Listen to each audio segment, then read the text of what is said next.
May 16th, 2023, and it is now 6 o'clock. Let's roll call. Schelling, Here. Murray, Here. Ogier, Here. Rowe, Bonds, Here. Montgomery, Box.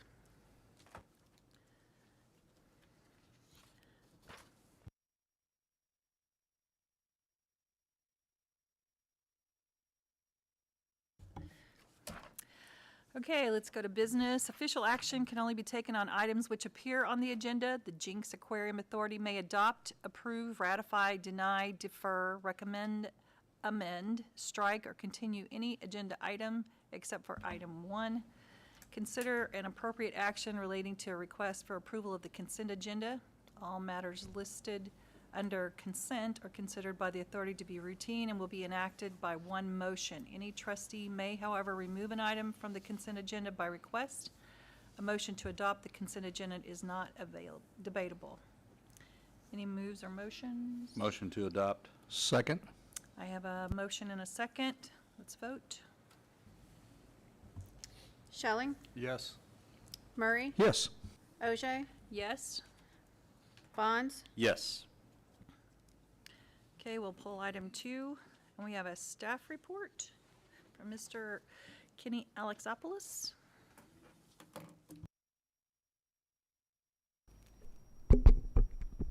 Thank you, Vice Mayor.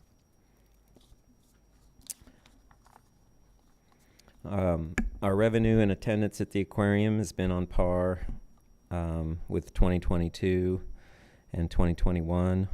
Our carousel is now over 117,000 netted since October 22nd, and continues to be kind of the center of attention once you walk in the aquarium. Our Mermaids Night Out event saw 130 visitors, and we had 50 vendors attend, and it was a really good time. A lot of people had a lot of great things to say, and people even came and dressed up. So and even some guys came and dressed up. So I thought that was pretty neat. So our 20-year birthday party is on May 20th, so Saturday, and it's from 4 to 8. But the VIP portion of it starts at 6:30, so everybody should have an invitation by now. And we're gonna have live music, also DJ, and various activities in the lawn. We're gonna set up the bounce house, and we're gonna have the bull shark ride. So I'm not gonna ride it because the last time I rode that I broke a rib. So, but for y'all, it's gonna be perfect. Yeah, I think y'all should attend. And I'll say a few words up there, and I'm not sure yet if the lieutenant governor has recorded a bit or not, but hopefully he has. So, but we're gonna have food, and so it's gonna be a good time. Well, we'll have a giant cake. Preliminary design for the pollinator garden has been submitted by the architect, and we kind of cut it down in size. It was a little larger than we want to take on.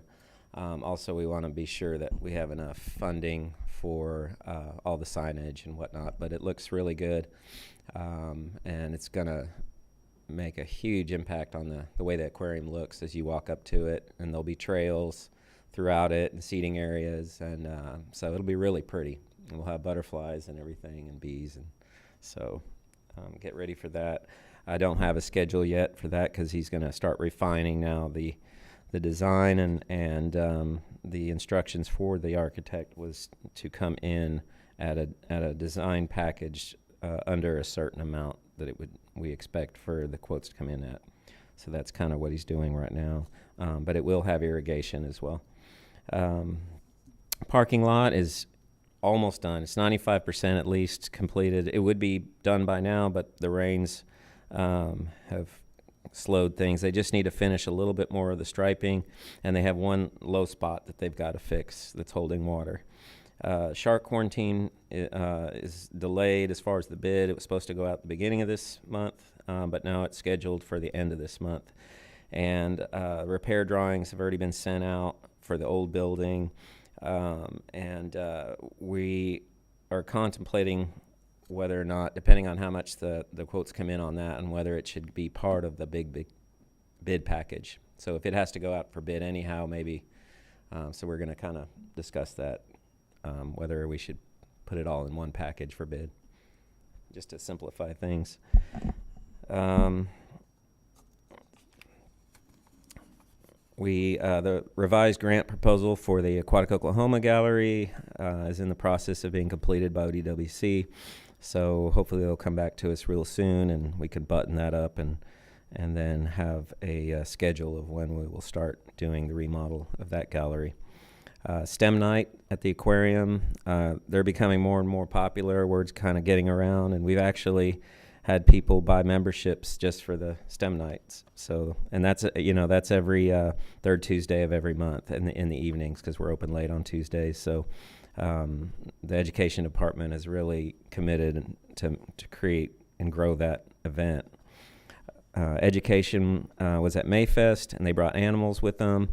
They were promoting the aquarium, and they also went to the autism walk on Saturday. They got caught in a windstorm, and they blew all their tent and everything away, but they made it out okay, and all the animals are safe.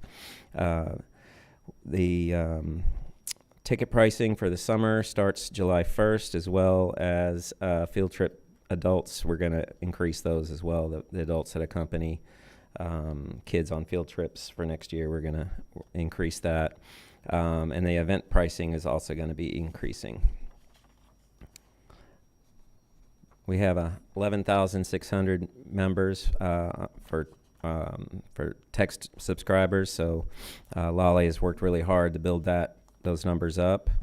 We'll be throwing the first pitch for the Drillers game on June 21st. So Shipley's going to be throwing that. And I was Shipley for Easter. And let me tell you, it's the first time I've ever been a mascot, and hopefully the last time. That suit is extremely hot.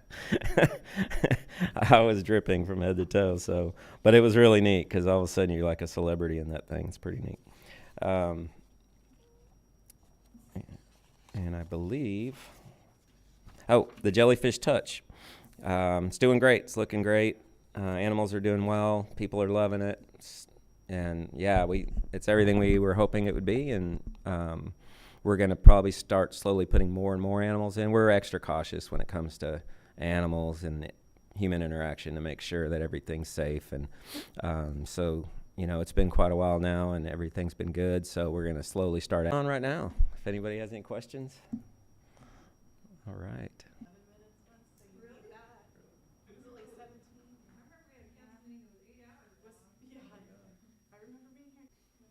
Everything is always your fault, right? Seems to be. No, things are good. No complaints. I watched you drive up in your Jeep and the windows rattled. Oh, yeah. Your windows. She's got some power. I'm jealous, actually. Oh, man, she's so much fun to ride. Great vehicle. Highly recommend it. Low center gravity and everything. Yeah, you got to be careful with that. That's true. Here, Robert. Man, I'll be king. He's so jealous. He's like, dang it. What can I do to make him stay?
welcome to what is a regularly scheduled meeting of the Jenks City Council.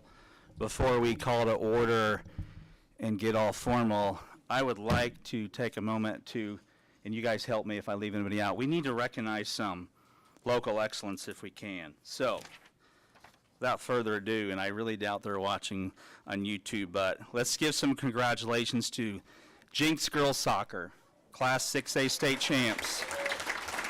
That's right.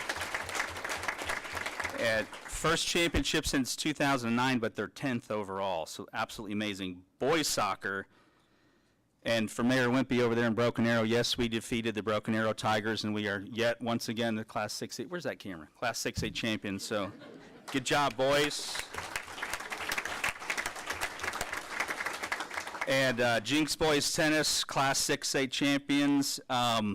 I think this is their third victory in a row, and one of the boys tennis players, he's the son, I believe, of one of our school board members, and he's never lost a match in his whole high school career. So, his last name's Keeling, I don't know his first name, but Brett Keeling. So our Jenks Trojan Athletics have been absolutely killing it this week, so I thought it'd be a good time to recognize them. And for all of you that are here tonight, when you get an opportunity before you leave, shake a hand of our police officers. This is National Police Week, and National Police Week essentially is a week where we honor, remember, peer sport for those in uniform that have, paid the ultimate price and lost their life in the line of duty. So fortunately for us in Jenks, that's doesn't happen too often, but it is difficult to continue to serve when you had a brother or sister leave your team. So say hi to them before you leave tonight. All right, a couple other special guests that we'll introduce soon enough. We've got Chloe Graves with us from Jenks High School, Anna Weens, Josie Lovett, and Emily Feldman, and we got a 9th grader in the audience tonight. His name's Landon. He's my son, and I thank you for coming tonight, my friend.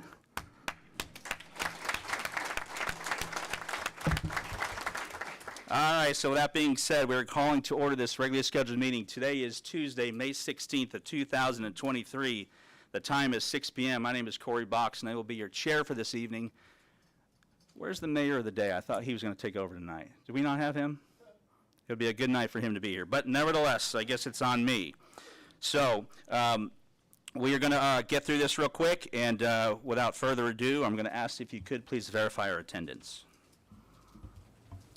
Isbo, Present. Murray, Here. Klein, Present. Short, Here. OJ, Here. Schelling, Here. Box. Yes, so we have a full council, so we will be conducting the business for the city of Jenks this evening. For tonight's invocation, I want to welcome forward a couple of the special guests that I've already introduced. So I'm going to have them come forward. The floor is yours, ladies. You can say anything you'd want. It's your time. And then I'd like to say something to you all before you leave. And if I could, please get a picture with you before the night is up. Introduce yourselves, actually, and let us know what grade you're in, and that would be great. All right. Thank you for the opportunity. I'm Chloe Graves. I go to Jenks High School, and I'm in the 10th grade. I'm Josie Lovett, and I'm a sophomore. I'm Anna Wines, and I'm a sophomore. I'm Emily Feldman, and I'm a sophomore. All right. So we actually, hold on, the mic is low. All right. So we actually met Mr. Box at Mojo's, which is right here in Jenks. It's a coffee shop, if you guys don't know that. We were there. We were doing a Bible study. I think we were going over Romans 3. He heard it, and he just kind of talked to us about how he really needed to hear it, and it was a really cool opportunity for the both of us. And we actually started that at the beginning of sophomore year. We came together after a really powerful summer with Christ, and we went to a beach camp, and we really connected, and we really fostered our relationship with him, and it became more of a priority in our lives. So we decided we need to start our day, and we call it Monday at Mojo's. And it's just something that we like to get our week started off right with.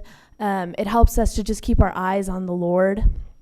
And it's just really cool to see that we actually got like an opportunity to share this and show how there are people out here that are working towards God. And I think all of us have been Christians since we were born. So we've always had a connection, and it's just a matter of putting that into an actual following rather than just claiming that you're in fellowship with the Lord. And so without being farther said, here is Josie and Anna, and they're going to share some of our Bible verses that we have prepared. Hi, I'm going to be reading Romans 12:2. Don't copy the behavior and customs of this world, but let God transform you into a new person by changing the way you think. Then you will learn to know God's will for you, which is good and pleasing and perfect. I'll be reading Ephesians 4, verses 23, 24, and 29. Instead, let the Spirit renew your thoughts and attitudes. Put on your new nature, created to be like God, truly righteous and holy. Don't use foul or abusive language. Let everything you say be good and helpful so that your words will be an encouragement to those who hear them. All right, and now I'm going to pray, so if I could ask everyone to bow their heads and close their eyes. Jesus, thank you so much for gathering us here today under your name, and that we could just be here to honor you. I pray that everyone here would be filled with your wisdom, that builds your kingdom instead of our castles, and that a strange peace would just enter the room as decisions are made, plans are drawn up, and dreams are fulfilled. We know that we walk in your footsteps, so I ask for your understanding that everything we do is an act of worship towards you and that we're truly living for you to better your people. God, words have power, so please help everyone evaluate, think about the effect, and use kind words while this meeting is going on. Ultimately, I just pray that we can remain and trust in you and let your will be done, because you knew the outcome of this meeting way before it was even planned or put together. We love and we thank you. In Jesus' name I pray, amen. Amen. Would you ladies lead us in the Pledge of Allegiance? Oh, are you? No? Yes. Okay. Attention, salute, pledge. I pledge allegiance to the flag of the United States of America and to the republic for which it stands, one nation, under God, indivisible, with liberty and justice for all. And before you all go, I'd like to get a picture with you. You know, I'm a 52-year-old man who got saved as a teenager. I don't know. I haven't learned a lot, but one thing I think I learned is God uses the most awkward and unusual people sometimes to come into your life to minister to you. And his timing is never a coincidence. There's no doubt when I walked in that coffee shop that day, they were playing my wife's favorite song, and you were there. And I never thought that 4 teenage girls could lift my spirit and minister me the way you did, so I thank you all very much. Sure.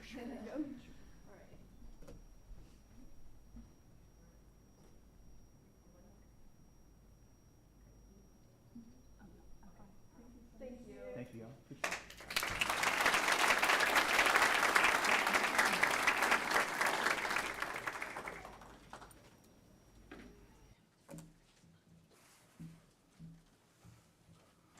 Okay, for tonight's Animal Welfare Spotlight. He's not here? No animal welfare, no cute dog to parade, and we have a huge audience. Certainly we could adopt a dog tonight. All right, I guess not. We will move on to citizens' comments. Sometimes you guys know these as public comments. This is your opportunity. If you would like to come forward and address the council as a whole, you are welcome to do so. I will not limit your time. Well, maybe just 5 minutes. And if you would like to talk about anything that is not on tonight's agenda, such items could be the price of tea in China, or what a great job we're doing, anything you guys want to talk about that's not on tonight's agenda, you are welcome to come forward and do so.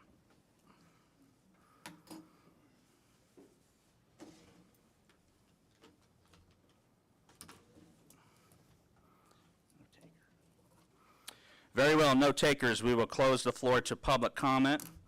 We will move on to item number 1 of tonight's agenda, which is our consideration and appropriate action of our consent agenda. If anyone on the council would like to remove an item, we can. Otherwise, we can entertain a motion to approve it as is. Make a motion to approve as presented. Second. Thank you very much. We have a proper motion and a second to approve item 1 of tonight's consent agenda. Let's vote, please. Isbell, Yes. Murray, Yes. Klein, Yes. Short, Yes. Ogier, Yes. Schelling, Yes. Box. Yes, thank you. So item 2 will be pulled as a result. We're going to go ahead and get some low-lying fruit out of the way real quick, and we're going to move on to items 4 and 5. I can promise you they won't take very long. Moving on to item number 4. Item 4 is ordinance number 1614, an ordinance amending section 14-2-22, furnishing tobacco products to minors, repealing all ordinances or parts thereof in conflict herewith, providing for severability, and declaring an emergency. And we welcome Mrs. Teresa Nolan, Jenks City Attorney. Good evening, ma'am. Mayor, members of council, most of you will recall at our last meeting, Mr. Macy and Ms. Wagner from the Health Department presented this ordinance. The purpose is to bring us up to speed with state law, and it prohibits the sale of tobacco products to anyone under the age of 21. If there are any, and the reason you all continued it until this week because there were some minor corrections that needed to be made to the draft ordinance, and those have been made. So, Thank you. questions? Does council have any questions for Mrs. Nolan? Mr. Murray, you recognize. I guess this coincides with House Bill 2165 dealing with the tobacco regulations, because the one that we're seeing here is the Senate Bill 1423. So those both concede together, I guess. Yes. Okay. All right. Thank you. If there's no further questions, if someone would like to make move to approve item 4. I'll make a motion to approve ordinance number 1614, item 4. Second. Go ahead. Thank you. We have a proper motion, a second, to approve ordinance number 1614. Let's vote, please. Isbell, Yes. Murray, Yes. Klein, Yes. Short, Yes. OJ, Yes. Shelling, Yes. Box. Yes, item number 5 is the emergency clause for ordinance number 1614. Motion to approve. Second. Thank you very much. We have a motion and a second to approve item 5, emergency clause. Let's vote, please. Isbell, Yes. Murray, Yes. Klein, Yes. Short, Yes. OJ, Yes. Shelling, Yes. Box. Yes.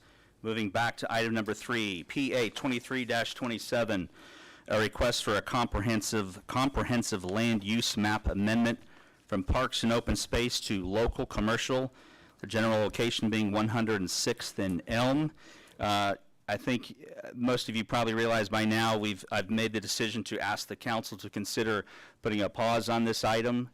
So that being said, I don't think we necessarily have any more information from our city planner tonight than we did the last time. So if anyone on the council agrees with this request to go ahead and pause until June 27th, then I would be happy to entertain that motion. I move to pull it from the agenda and delay it until late June.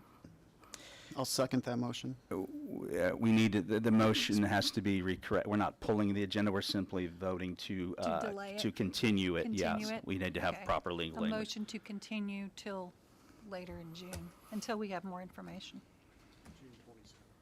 27th? Just FYI for the crowd, yeah. Okay, it'll be June 27th. And I'll second that motion. Thank you very much. We have a proper motion and a second on item 3, which is a continuance of item number 3. So if you are in support of the continuance, your vote would be a yes. If you are not in support of continuing this item, your vote would be a no. Let's vote, please. Isbell, Yes. Murray, Yes. Klein, Yes. Short, Yes. OJ, Yes. Shelling, Yes. Box. Yes. Moving on to item number 6, conduct a public hearing regarding the proposed amendment of increment district number 4, the City of Jenks and the City of Jenks Tax Increment District number 4 project plan. We are on page 70 in your packets if you are following along online. And I believe we have Mr. Shrout. Mayor and all members of council, we had our first public hearing on this item 2 weeks ago. If we could pull up the slideshow. So there's an existing TIF on this property at 121st Street and Highway 75. We have Sooner Investment, who developed the Tulsa Hills development, interested in doing a similar project, and that was kind of the catalyst for potentially redoing an existing TIF and creating a new one that would start a new 25-year term.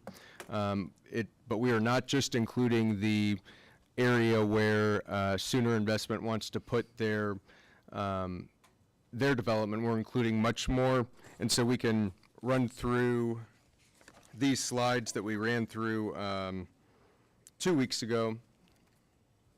Yeah.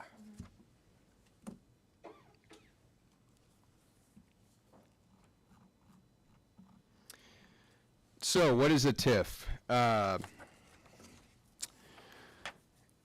It's authorized in state statute, and it's an economic development tool used to incentivize capital investment in undeveloped or underdeveloped property in order to enhance the tax base and create employment opportunities within the city. How it works is we have an existing tax base, whether that's sales tax or property tax. And so in this case, there are maybe 5 homes on, let's call 90 acres of property. So the existing base would be, let's say, $100. And there's currently no sales tax generating uses on that property. And so that base would be 0. So any incremental value above the base would go into the TIF.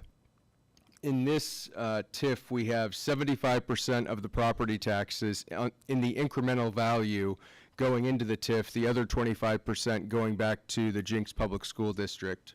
And of the city's 3.55% in sales tax that we collect, we are dedicating 2% of that to the TIF for incentives and public infrastructure investment. The TIF process, we determined the eligibility. This was already an existing TIF. We develop a project plan, and it's not just necessarily the TIF area, but a large area surrounding the TIF area. So this actual project plan goes from 33rd West Avenue all the way to Elwood, and then on the north, the Creek Turnpike, and on the south, 121st Street. And the reason that we chose such a large area is we think that with the improvements that we need to make on Elwood, improvements that we need to make on 121st, that some of this revenue would not just go to developers, but also go to the city of Jenks and potentially Tulsa County to fund those improvements. So we have the project plan. We created a TIF review committee. That committee is made up of the taxing entities such as Tulsa Tech, the library, the school system, Tulsa Community College, and then the mayor selects 7 names of citizens or business owners within the community, and then that TIF committee, the taxing entities choose 3 of those people to join on the review committee. The review committee met twice and reviewed the project plan and made a recommendation to the city council, or to the planning commission. The planning commission had a public hearing and then made the recommendation to the city council, and now the city council has had 1 public hearing 2 weeks ago, and this is the second one that we are holding right now.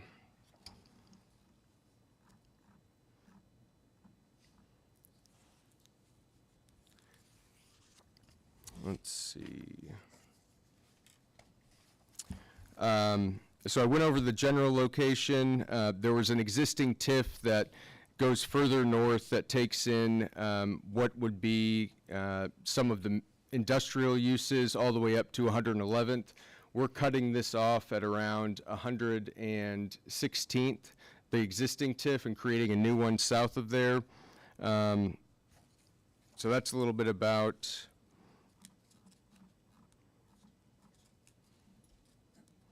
so this is a map of the existing TIF area right here.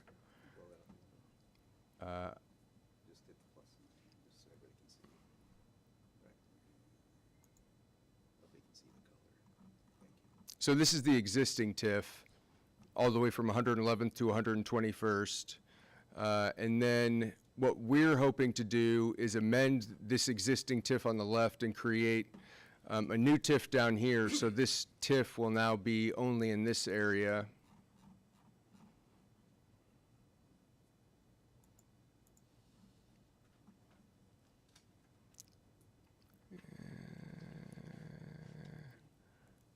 And I went over some of this earlier, but 75% of the property tax will go into the TIF, 25% goes back to the school, 56% of the sales tax, or 2 of the 3.55% that we collect, and if there's a hotel, 100% of the hotel tax, a portion to the project cost will go to the TIF.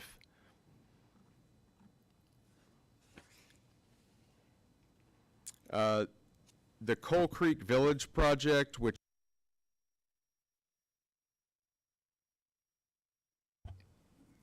they hope to develop 351,000 square feet of retail, service industry, and food service space. They estimate that their project investment will be $175 million, and they think that it will gross around $132 million in annual retail sales. The estimated TIF revenue generated over 25 years is $138 million, and the property tax generated is $51 million, with potentially $13 million going back to Jenks Public Schools.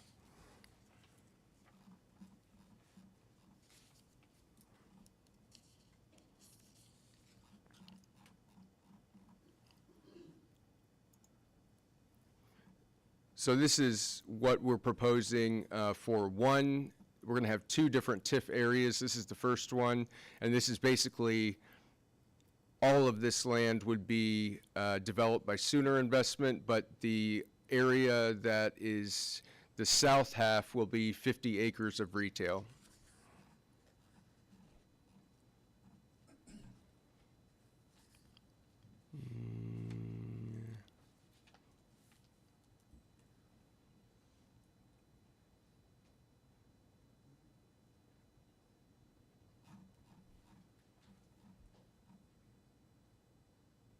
This is the second TIF area further west. Currently, this is not developed. I think there might be, unfortunately, a dispensary out here, but the owner of the land has plans for a larger development to complement the Sooner development site. And I must say, I just learned I was doing this just now. I don't know where our attorney is that is supposed to be doing this.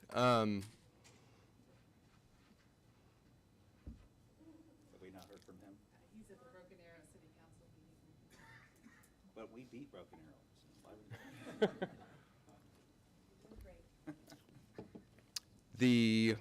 I was saying, I've never seen you for a lack for words. This is. Well, this isn't my presentation. You're doing a great job. Yeah, so this is the proposed increment district area that I was talking about earlier, from Highway 70, or from the Creek Turnpike to the north to 121st Street, 33rd West, all the way to Elwood. And as I had mentioned, we have the voters approved in 2020 the design of improvements to Elwood from 111th to 121st. Those final plans should be provided to us, I think, in June. And then Tulsa County has a project to widen 121st from Elwood to Highway 75 to 4 lanes. They're currently in the right-of-way acquisition process, but again, any increments generated in these two areas can be used in any of this area for public improvements.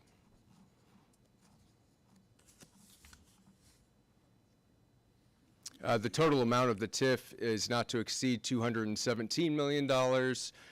We estimate that the developer of the Coal Creek project, which will be 50 acres of retail, will need or require about $42 million in incentives related to infrastructure costs, and the city infrastructure project costs in that red square that we showed is about $175 million.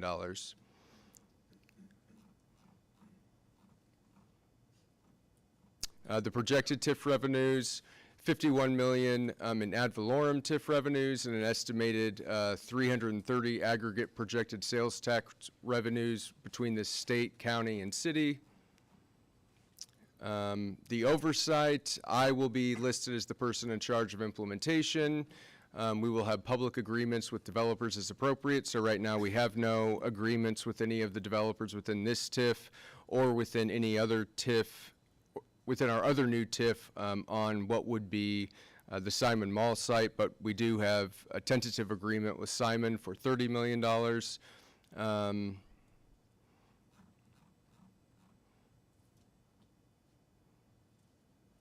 So the reason, usually in our TIFs, we provide a proportionate value of the 25% that isn't in the TIF. So when we talk about the property tax, That property tax would normally go to the taxing entities for their use, but the 75% will be diverted to this new TIF, and the 25% will all go to Jenks Public Schools. And instead of proportioning that 25% out to the taxing entities, we thought that Jenks Public Schools would be impacted the most of all the taxing entities because there might be additional housing within this TIF area, and so we thought it was appropriate to provide that full 25% to Jenks Public Schools.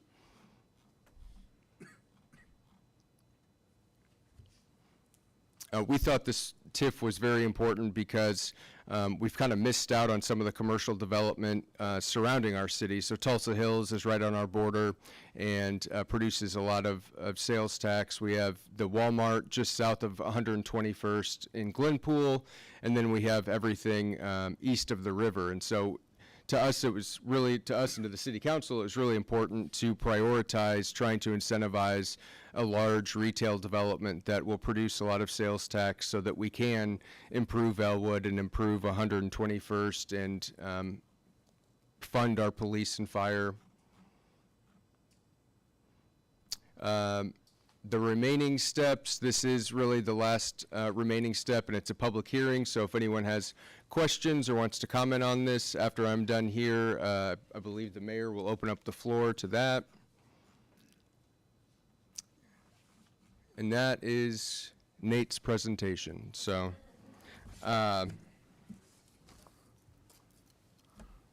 Feeling good? if you have any questions, I would be Okay. happy to answer them. Thank you, Mr. Shrout. Before we open the floor to the public, does anyone on council have any questions? I know we've seen this. I think we've taken a swing at this 2 or 3 times now, so it's becoming kind of repetitive, but I'll go ahead and open the floor. Councilor Isbell. In our last meeting on the 2nd, I asked the question if the current developers in TIF 4 would be covered going forward with the reimbursements, and that didn't make it into the meeting minutes. So my request is that we can put a line in the meeting minutes tonight that says we will ensure the current stakeholders in TIF District 4 reimbursements are honored going forward. And the reason I say that is the TIF allotment goes for 7 years, and 7 years from now, many of us may not be here in the city or on council. So I just wanted the minutes to reflect that the existing members of TIF 4 will be receiving their allotments. Is that out of the question or out of the ordinary? So the existing TIF 4, there is no, to my knowledge, no or very little incremental revenue being produced in what would be the new TIF. So we're eliminating that area from the existing TIF 4. Mm-hmm. Our projections, and I've met with the, I believe the only applicant for reimbursement in existing TIF 4, we think that that'll pay out, the existing TIF 4 developments will pay out the money that was applied for. And if it doesn't, I've said that I think that it's a policy decision of council to make that applicant whole if there is a gap between what the existing TIF 4 would produce. So, Is there a way to put that in the minutes? Yes. To have it in a public record? And thank you. Is it unusual that we haven't had more applications for reimbursement? And if you could, for the benefit of the public, name off a couple of the businesses and entities that are in TIF 4 so that everybody knows where we're at. is it Los Mariachis? And there's a lot of office warehouse uses. The development of what I would call small detached rental, the small detached rental community is also in the TIF, although the city is not providing any TIF reimbursement for that project, but it is helping fund the TIF through the property taxes. Okay, thank you, sir.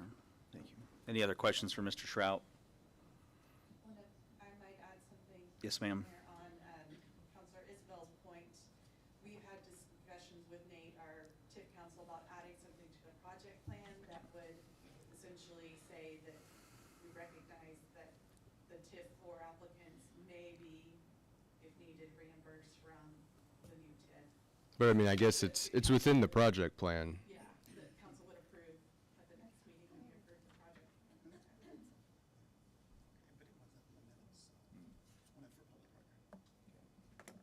Thank you, Teresa. Thank you very much. Any other questions from council? Very well, we'll close the floor to the council. If anyone on the public would like to speak or question or comment on behalf of item number 6, which is, right now, we're talking about TIF District number 4, you're welcome to do so.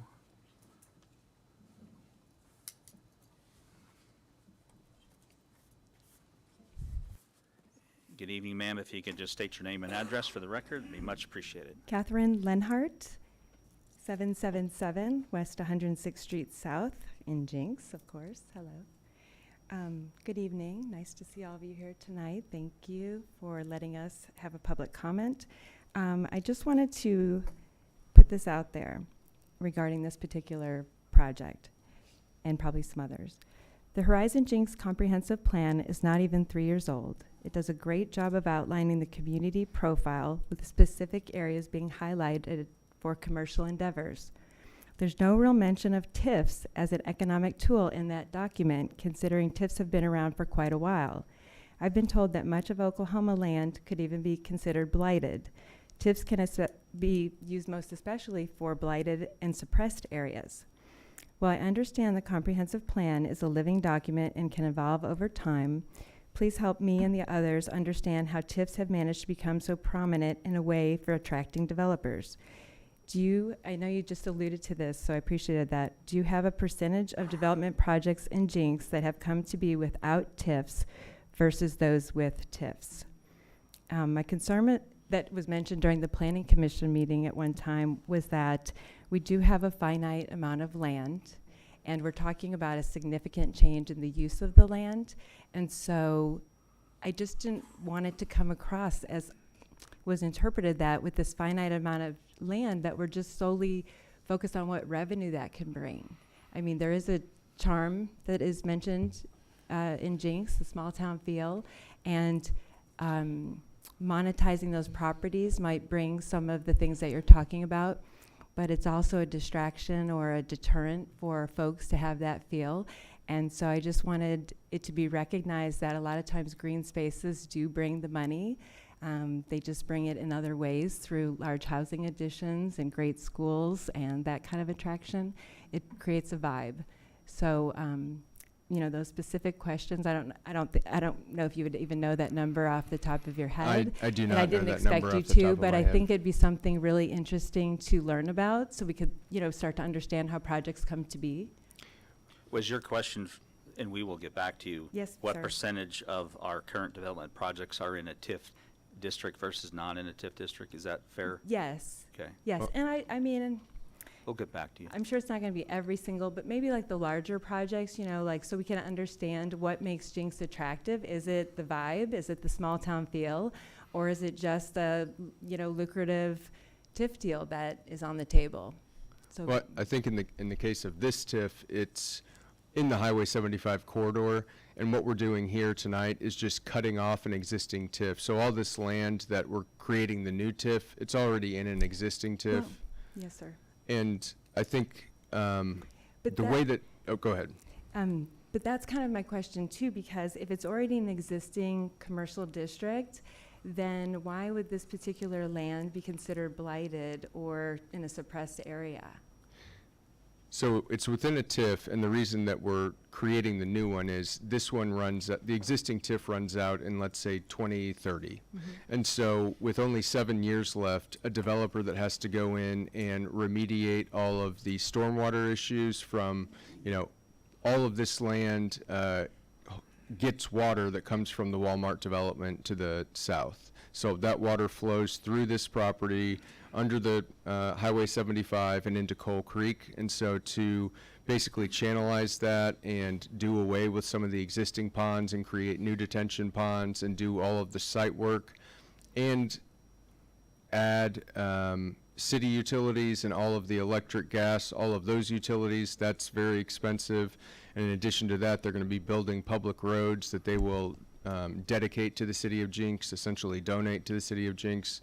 And there's an existing gas pipeline that goes through the western quarter of the property that they're going to have to pay to relocate, which is very expensive. And so they wouldn't be able to get the money that they need for that public infrastructure out of the TIF because it expires in 7 years, and that's the purpose of creating a new one that will be 25 years. And I think the approach we've tried to take with TIFs in the last year is when we have a developer who wants to do a quality project, who's ready to go, we have entertained amending existing TIFs, because the previous thought on TIFs was kind of, if you TIF it, they will come. So a lot of land was TIFed that did not have, there was no project, on the horizon, and so that 25-year clock that is the cap statutorily on TIFs is ticking, and in the meantime, nothing is being built and nothing is produced. So of the 4 TIFs that we've amended 2, and I think we're done, nothing has been built on the Outlet Mall site. That TIF was created, I believe, in 2007 or 8. The TIF 1 was created around the same time, the Village on Main project with the parking garage, the bank, the multifamily, the retail. That has been the biggest, they've received the most TIF funds, and I think it's been something like $3 or $4 million to date. But the rest, like TIF 2, where the mall is, has generated like $100,000, which is pretty much, in the scheme of things, nothing. And TIF 3 is where Gateway mortgage is, and that again has been moving very slowly, and Gateway has applications in, and I think they've received a couple $1 million, and TIF 4 I think has generated something less than $1 million. And so I think what we found is the process to create these TIFs in the past has been ineffective, and so what we're trying to do is if we can amend that in some way and kind of like try again, that's what we're trying to do here. So, and you spoke really well last time in explaining the difference of pay-as-you-go versus, can you just elaborate on that so we can understand how the funds get realized or city services are affected? Because sometimes TIFs don't work really to the benefit of city services, so I'm wondering. Well, I mean, yeah, the ones we have haven't. Yeah, and that's one of the concerns I've heard. But it's not necessarily the TIF as a tool isn't working, it's the executing the TIF was not, in my opinion, done. And what would be the difference pay-as-you-go? Is that where they get reimbursed as you go to help pay for those costs that you said versus holding that till the end? And then when do you actually realize the revenue that is the promise of a TIF? So if there's sales tax within the TIF, the retailer collects the sales tax, remits the sales tax to the Oklahoma Tax Commission. The Oklahoma Tax Commission remits it back to the city. Robert Sauceda, our finance director, and his staff determine if it's two out of the 3.55% that goes back into the TIF.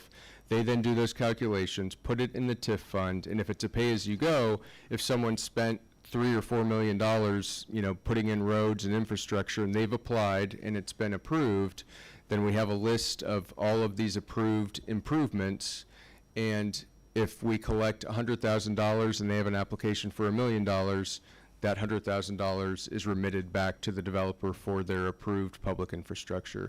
If it's a financed TIF, we do projections, the developer does projections on what the TIF will generate. They can then go to a bank and say, we're going to build this, we think it's going to generate X amount of money, and a bank may give them a loan. And then basically any TIF revenue is then dedicated to paying back that loan and so once the loan's paid off, then, increases in revenue are realized by the city, but what we're trying to do is only have agreements with developers for their specific project going forward. Okay. So the mall would only get what the mall produces. If there's another development within these TIFs, the developer would only receive what they're producing, and so luckily we can have development that doesn't require TIF funds that's within a TIF, and in that case, we can use that money for public improvements. And then just once again, as it pertains to this particular property, if it has existing commercial, that's not really the focus of, as far as like a comprehensive plan, like to talk about those areas, making it more, fulfilling of the criteria. you're saying it's the actual land because they're having to do all that work underneath. You're just looking at specific property or kind of surrounding areas? Or is it all of that? I know I can go back and read the agenda for the TIF budget, but since you're here and I know we have a lot of people, this might help clarify, What was the question again? Well, it's like if you look at the comprehensive plan and it says certain criteria to meet, like local commercial or what's, zoning, what's adjacent to it. So those factors going into this property aren't really what, I think I'm answering my own question actually about revenue and expenses as far as a TIF. Because I I'm believe still that processing what you're saying, so I wanted to have this other question, but. it's complicated. So yeah. the 50 acres that we're talking about, within this TIF that Sooner Development wants to develop, that in the comprehensive plan is listed as regional commercial. There we go. Thank you. So, that's the So whole it's not a goal big is to- jump. Yeah. Okay, well, I appreciate it. Thank you for giving me a little extra time, I bet. Thank you. Thank you. And let the record reflect that the city staff owes Mrs. Lenhart an answer to the question, I think. Do you need me to repeat it? Okay. She asked what percentage of our current projects on the books are located inside a TIF district versus what percentage would not be inside it. Is that fair enough? Okay. I think we know how to get a hold of Mrs. Lenhart, so should be easy. Right? Okay. I think, Mayor Boggs, Yes. I think she asked a very good question. Why do we do TIFs? And I think the broad question is, the broad answer is the TIF, the developer, the development brings in the opportunity to build infrastructure that otherwise we would have to pay for.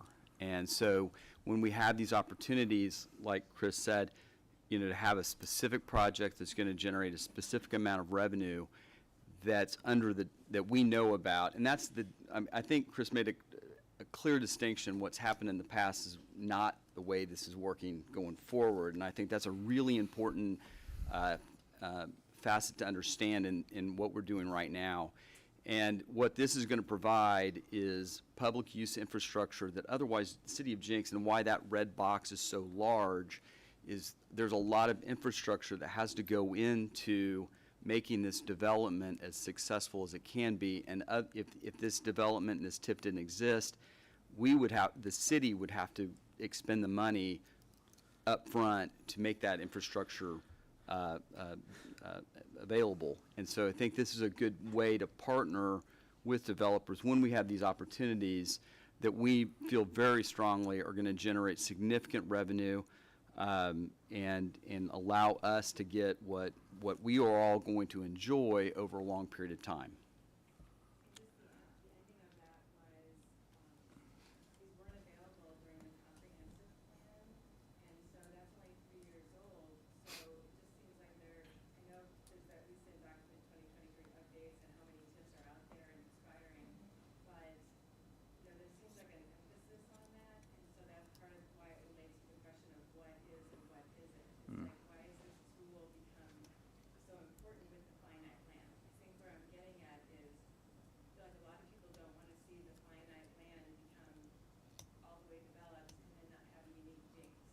Yeah. Okay. Thank you. Thank you, Councilor Short.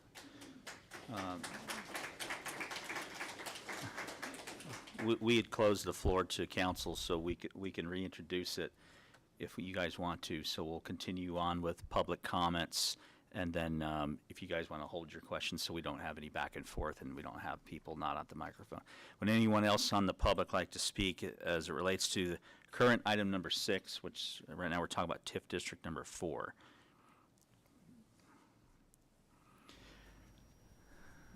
Good evening, ma'am. How are you? Hello, I'm good. I guess you want my name and address? Yes, ma'am. That'd be fantastic. Thank you. Debbie Kane, 11722 South Willow Street. Thank you, ma'am. We are new to Jenks, and I've never heard of a TIF. And we live in the area that is on the east side of 75 that's in that. So I'm wondering, it didn't look like any development commercially on the east side. Why are we in the TIF? East side. The TIF went all the way to Elwood. So is that because Elwood and 121st will be developed with the money generated from that? Or I'm totally new with TIFs. Yeah, That's the Thank you. east of Highway 75, are you east of Highway 75? Yeah. So the TIF area is the yellow outline and the blue outline. So That's what- the actual tax increment finance district area. The red area is where revenue that is generated from these developments, the increments, can be spent on public improvements. So you wouldn't be in the TIF, but you are in the project area. So money can be spent from here anywhere within this red box. Okay. That was, Yeah. thank you. Thank you, ma'am. Anyone else? Yes, sir. Welcome. Thank you, sir. Justin Little, 10531 South Koa, obviously Jenks. The question I had and I'm trying to learn as much as this stuff as we can go, especially over what's taken place the last few weeks, is that yellow area right there, does the city own that now? No. So, and the only reason I know a little bit about that area right now, I actually, my one time in life I've been called to jury duty, was actually with that area right there with the ODOT. Wow. Around. Congratulations. Yeah, so I learned a lot about the waterways of America and all Uh-huh. kinds of stuff that I had no idea that I would want to know about. But, so what is the plans for that to get that from ODOT? We, I believe, have purchased it from ODOT and are in the process of selling it to the developer. The reason I'm asking is the Tulsa County Assessor still has it as ODOT, property. yeah. Yeah, so I didn't know if we had paid for that yet, or.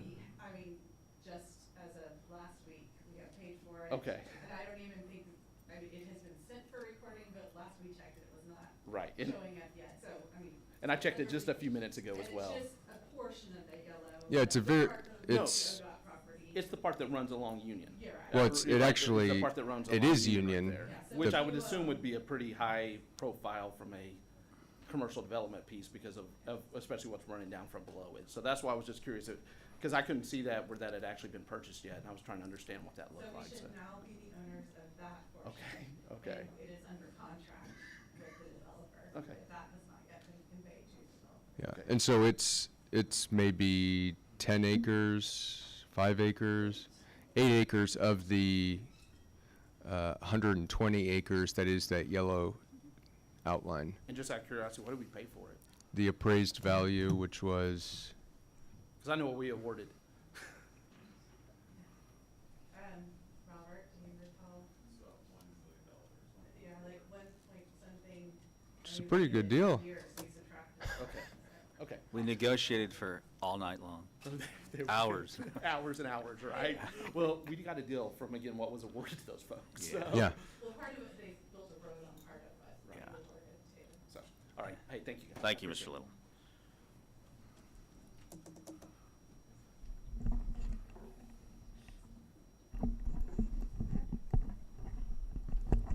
Anyone else? Public comment as relates to item number 6.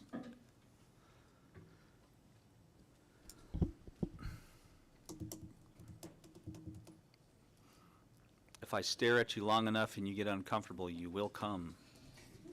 That's how it works. Very well. We will close the floor to public comment on item number 6. I can reintroduce this to council. If any council members on my right have any additional comments, turn it on. If not, council on my left. Very well. We are closing the floor for the council for comment on item number 6. And at this particular point, if somebody would like to entertain next steps, that would be appreciated. Motion to approve? Second. Thank you very much. We have a proper motion and a second to approve item number 6. Can we vote, please? Isbell? Yes. Murray? Yes. Klein? Yes. Short? Yes. Ogier? Yes. Shelly? Yes. Box? Yes. Moving on to item 7. I think we Did you cover everything you cover needed to? 6 Okay. and 7. Item 7 is conduct a public hearing regarding the proposed creation of 2 increment districts and adoption of the Coal Creek Village Economic Development Project Plan. For the official record, we will go ahead and ask the council if they have any questions regarding item number 7. Councilor Isbell. Very well, sir. Any council on my left? No questions from council. Just to make things super official, we'll open the floor to the public. This will give you that last chance to come and ask questions about TIFs. No takers. We will close the floor to the public on item number 7, and if the council would like to I'll make a motion to approve item number 7. Second. Thank you very much. We have a proper motion and a second on item 7 for approval. Let's vote, please. Isbell? Yes. Murray? Yes. Klein? Yes. Short? Yes. OJ? Yes. Schelling? Yes. Box? Yes. Moving on to other business. Item number 1 is our city manager's report. Mayor and all members of council, our sales and use tax for the month of May, we had a 2.7% decrease from the same month last year. However, use tax, we had a nearly 19% increase from the same month last year. Our combined sales and use tax, we saw a 1.7% increase from the same month last year, and we have an overall 8.6% increase fiscal year to date over last year. This was, even though it was a 1.7% increase over the same month last year, the largest sales and use tax check that we've received on record in the city of Jenks. The Jenks Kiwanis Club Trash Bash was held Saturday, May 13th. We had 357 loads that were dropped off that filled 25 roll-off containers. The Elwood Avenue improvements that I alluded to earlier, we should have the final plans for the section from 91st Street to 96th Street by the end of May, and the final plans for the section from 111th to 121st by the end of June. As the mayor mentioned, May 14th through the 20th is National Police Week. This week offers honor, remembrance, and peer support whilst allowing law enforcement, survivors, and citizens to pay homage to those who gave their lives in the line of duty. Next week, May 21st through the 27th, is National Public Works Week. The theme this year is Connecting the World Through Public Works. We have a phenomenal public works department who is behind the scenes with all city functions. They are often the unsung heroes that keep Jenks running and make it a beautiful and safe place to live and If I work. may interrupt you, sir. For those of you that don't know, our public works guys, I see them a lot out in the public. They wear obscenely bright yellow and what other colors? Green, orange. If you see a guy that looks tired, do we have any ladies on our team? Okay. Dang, good for you, bro. If you see any of these folks out there wearing a bright colored shirt and they look tired and a little dirty, pat them on the back, just like you would a police officer or firefighter. Because guess what? When it's really, really cold and your pipe's broke, they're out there in that hole 20 feet sometimes down trying to fix these things. And it is brutal. It's brutal, brutal work. And we're very, very blessed to have anybody who's willing to do that work. So please, that's why I can never get out of Walmart in time, because there's always somebody there we have to talk to. Pat them on the back, tell them thank you. If your toilet flushes and the water's coming out of the tap, it's not the Mayor of Jenks doing it. It's that guy's crew. Please thank them. They deserve our thanks. Carry on, sir. The Bark West Dog Park has a temporary closure for tree removal and fence installation related to the new trail that's going to be built from Elm to Park West.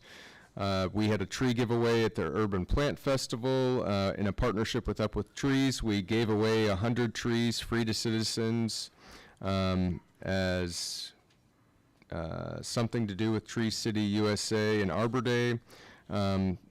And then upcoming events, the Jenks Chamber Monthly Luncheon featuring Jim Bridenstine is tomorrow at noon at the Hive. The Oklahoma Aquarium is celebrating their 20th anniversary celebration on Saturday, May 20th from 4 to 6 p.m. On Friday, May 26th, we have the Jenks Chamber Legislative Luncheon from noon to 1 at the Hive. And then the Jenks Chamber has their Bowling for Success at Andy B's on Thursday, June 8th from 11 a.m. to 2 p.m. That's all I have. Thank you, Mr. Shrout. Any committee reports or council member comments in general? Very well. No mayor's report this evening. One last opportunity to say thank you, Chloe, Anna, Josie, and Emily, for being here tonight. We appreciate you. Congratulations to all JTA athletics programs. Extreme amount of success in the last couple of weeks. And congratulations to all our 2023 graduates who had their ceremony last night. Congratulations, all of you. And if that is all we have on tonight's city council agenda, we are adjourned at 6:55 p.m. Does anyone need a break before we continue on? Okay.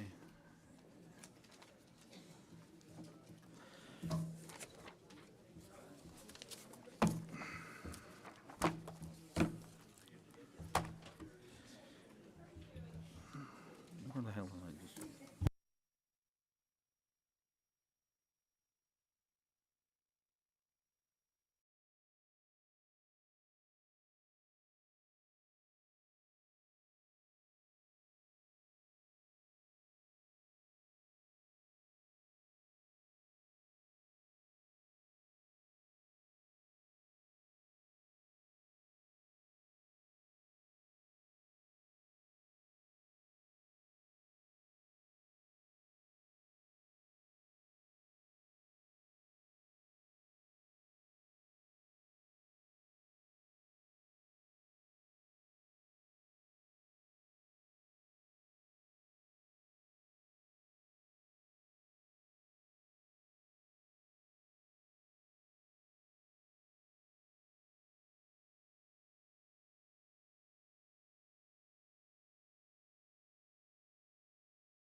We'll call to order tonight's regularly scheduled meeting of the Jenks Public Works Authority.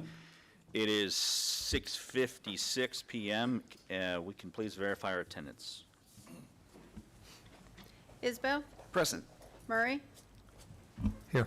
Klein? Present. Short? Here.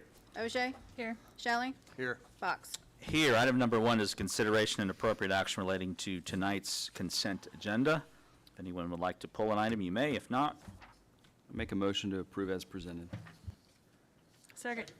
thank you, sir. Thank you, ma'am. We have a proper motion and a second on item 1. Let's vote, please.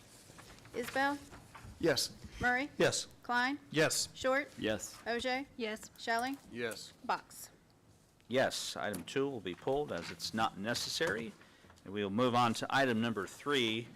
Item number 3 is an interlocal agreement with Tulsa County to repair and asphalt overlay 3 miles of streets.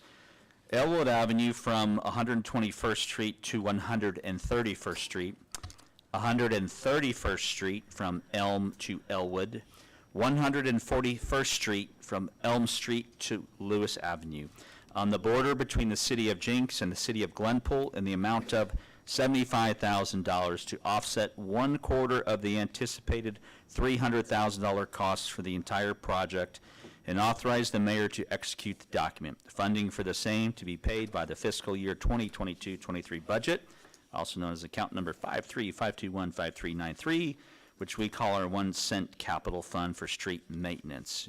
We are on page 104 of this particular agenda, if you're following along, and we welcome Mr. Cloyd. Good evening, sir. Good evening, Mr. Mayor, city councilors, staff.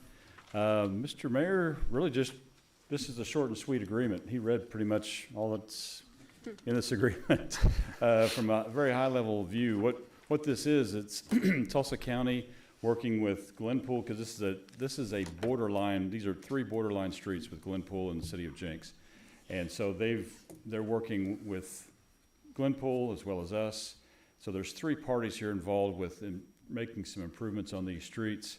The way it would work, as the memo for this item says, is that Glenpool would pay a quarter of the total cost, we would pay a quarter, and Tulsa County would pay for half of the expected amount. And the estimated cost for all 3 miles, which this is a great deal, $100,000 per mile. I think we spent north of $200,000 on doing similar work to 121st Street between Elm and Elwood. So this deal is basically as stated in the description that the mayor just read. The project, I've checked with the Tulsa County engineer, and they're asked for the schedule on this. They're expecting to do this later in the year. They don't really have it, but they're doing a lot of work like what we asked them to do on different things in other cities as well, on other interlocal agreement work, which they still have that to do. We've got some things set up for them later in the year, but this will come probably after that. So towards the end of this calendar year, around fall timeframe, is when they'll probably execute on this. So staff requests approval of this agreement with Tulsa County. Are there any questions? Thank you, Mr. Cloyd. Any questions for? Okay, very well. Well, for the record, I want to thank County Commissioner Kelly Dunkerley for bringing this opportunity to us, and also thank you to Mayor Joyce Calvert and Glenpool for recognizing this really good opportunity for us to save quite a bit of money and get some nice, slick, smooth roads down there in the south part of Jenks. So if there are no questions, council member, please make a motion for item number 3. Motion to approve. Second. Thank you. We have a proper motion and second on item 3. Let's vote, please. Isbell? Yes. Murray? Yes. Klein? Yes. Short? Yes. OJ? Yes. Shelling? Yes. Box? Yes, we have had our general manager's report already. Mr. Stroud, anything to add? No, sir. All right, moving on to our monthly chamber report, and we welcome our somewhat new chamber president, Mrs. Heather Turner. Good evening, ma'am. Thank you, Mayor. Hi, Council. Thank you for having me. All right. I'll try to make this short and sweet. I made a really long report just because Robert likes really long reports, but besides that, we'll try to get through it. Upcoming events, Chris mentioned some of these in the council meeting, but Food Truck Thursdays, we have 2 more that continue through May, and then we take summer off. We'll start back in the fall, September and October, so it's not 110 degrees. Monthly luncheon is tomorrow with Jim Bridenstine, and it's also the Leadership Jenks graduation. So if you're attending, you'll get to see all of those graduates. This Thursday, May 18th, is a groundbreaking for a project that's in the planning stages, and they're south of the Creek Turnpike and west of the Arkansas River. And then legislative luncheon is the following Friday, May 26th. June 6th is Small Business Academy, and so that'll be hosted by the chamber but at Tulsa Tech. And then, like Chris mentioned, June 8th is Bowling for Business. Progress as promised. I wanted to say thank you to Public Works. They're awesome. And all of those who are working on the lights downtown, if you want to see a string of them for what they're like testing, you can go tonight after council if you want, if it's dark, and see what the lights look like.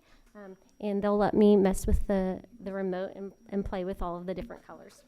So we're excited about that for Main Street. And then we've got bids working on getting the sound restored downtown Main Street. And so Tanner and I don't know who else helped Tanner. But anyway, we're trying to figure out where all of the wiring was. Found it yesterday, so that's exciting. So that's just some fun progress for Main Street. Economic development. I interviewed several developers and multi-site business owners to talk to them about why they select one location over another. So I have some fun data that we can share with you in consideration for, like, why do they choose Jenks? And we heard people ask that question tonight. It doesn't all have to do with TIFs, although that helps when you need infrastructure. Attended Tulsa's Future annual meeting. That's why I wasn't here at giving this report in April, because we went to that and learned about 2 really cool tech companies that are coming our way, actually from Switzerland, so that's fun. Groundbreaking for a new development is coming up, of course, and then we reached out for economic impact reports for some of our current developments that are happening and business owners. Of course, we participated in the TIF meetings, working toward strong incentive offerings to attract key developers and business growth, working on updates with our website. So Chris and I met with Lane today because we're going to be going to a conference next week, Monday through Wednesday, to meet with retailers and commercial developers, and we wanted to make sure our websites and all of the tools that we have access to are up to date. So we then called Robert. And so anyway, it's a team effort. We're trying to make sure that everything that we have to present is accurate and up to date, not outdated, and doesn't look, not cute. So I used the word cute, and I got in trouble for that. So I'll say descriptive. I'll use the word descriptive instead. According to, we're attending that. I already said that. Community collaboration. We're continuing to collaborate with the aquarium staff because we're planning Sharklahoma, which is coming up soon this summer. And then I met with Katie, Tanner, and Marseille to work on next steps for elevating our Christmas experience. We already have our first booking for Christmas in the Commons. You can pull it down if that's easy. You could have mentioned that like 5 minutes ago. So we actually have our first community Christmas choir scheduled for December 1st. So should we have some elevated experiences as far as photo ops and things like that for downtown Main Street. We'll also have some entertainment happening the weekends after Thanksgiving up to Christmas weekend. Of course, we promoted the garden club's Urban Plant Festival. And then the chamber staff met with chambers from Missouri, Arkansas, Kansas, and Oklahoma to learn what's working in their cities when it comes to bolstering tourism, economic, and community development. Tourism, these are a few things, and I'm almost done. Tourism, Food Truck Festival was a great success. It's hard to estimate how many people, but we had 20,000 in years past. And this year, in years past, we had 10 trash cans. Anybody count how many we had? I bet Gary knows. We had 30 trash cans this year and had to change them out every 20 minutes. They estimated around 30,000 this year. More food trucks than ever, more vendors, and we had a lot of positive feedback, so that was good. 3 music stages. If you didn't come, we had 3 live music stages, and we got a lot of compliments about that. And I have to say a really big special shout out to Mr. Isbell, because he came at 10 o'clock in the morning, and I think we were there till like almost 8, a long time, and we got super sunburned and peeled for days and days. And so can we put our hands together for Councilor Isbell? Our city manager did also come out. We Kevin, expect a lot more hours out of you. Several of you. It was my honor. It was a real blessing, and I got my nails done the day before, and it, didn't break one, you guys. But we cleaned up a lot of trash, and Councilor Short was there, Councilor Murray, I think Mayor Box was there, and of course Strout was there. So I appreciate you all being there and supporting, but just wanted to say hats off to you. Neither one of us knew about the sunscreen that we needed, but it was it was a struggle, but it's okay. Food Truck Thursdays, we have 2 more weeks, like I said. We had a short production made, and it should be actually coming out tonight. Like they'll be sending it to me. So we had a Jenks High School student who won the C-SPAN award for videography. We are paying him and had him go to the Urban Garden Fest and to the Food Truck Fest and get B-reel. And then he created a tourism video about food truck festivals and Jenks as a destination. So we're supposed to be getting his video sometime tonight, so we'll be sharing it with you, and we'll upload it to our Discover Jenks website as well. So we'll have that to share. So you can look forward to some more fun things like that. Staying active in film. So the Jenks Chamber will be listed in the credits for a movie that's coming out, and that's called Mad Props. So the chair of the Tulsa Regional Chamber is putting together a movie, and they didn't have anybody to do the soundtrack or music production, all the background sounds that you hear in movies. And so I made that connection for them. Met with the producer. They came to the Hive, showed them around, introduced them to some music producers. They decided to go with them, and now he's going to do several movies for them. And so Jenks will be listed on our credits. I don't know if we've been listed on credits for a movie before, but now we are. Okay, let's see. We're looking at okay, so we're gonna do an Oktoberfest. We're likely going to change the name a little bit and make it a little bit more descriptive for Jenks families. But that's coming up October 14th if you want to mark your calendars. And then, of course, we're working with contractors to collect more B-reel for future Visit Jenks campaigns. Government affairs, many of you attended the elected officials reception, and then we also did Jenks Day at the Capitol, and that was a great success. And thank you to Chris for helping really invite everyone there. And Robert Sauceda came, and he wore his Lucchese boots, and that's on public record now. Because we have a shared love for Lucchese. Anyway, Jenks Day at the Capitol was a great success, even though Dr. Phil was there and there was a lot going on. We hosted the legislative luncheon with our state representatives, of course, and then participated in the DC fly-in. So you can look forward to the May 26th. That's our last legislative luncheon of this session. And that's my report. Do you have any questions? Thank you, Mrs. Turner. Any questions for the chamber? I just want to make a comment on the DC fly-in. Heather and Mr. Strout and myself attended, and it was really good. We had a great opportunity to visit with our legislators in DC and express some concerns. Obviously, there's a lot going on that is highly divisive in DC, but they took the time out of their legislative agenda to entertain our issues, and so I was able to express a couple of key legislative issues, specifically regarding taxation. But anyway, it was a really good, productive. It was great to have all the local chambers in the Tulsa surrounding area there, and get to know some of their people, and so it was really a worthwhile endeavor. Yeah, it was really good. Thank you, Councilor Short. And I think I did hear you say the word lights. I'm feeling really optimistic because when I looked at Travis Meyer in the middle of Main Street last year and said, "Sir, I promise you, we will have something more exciting next year," I started to get really worried. And I went out and got a couple bids on my own. And I can't believe that these lights are going to be so cheap. So I am really, really looking forward. Inexpensive. Yes. It's that language again. I get in trouble I've too. never looked forward to a lights on ceremony more than I have.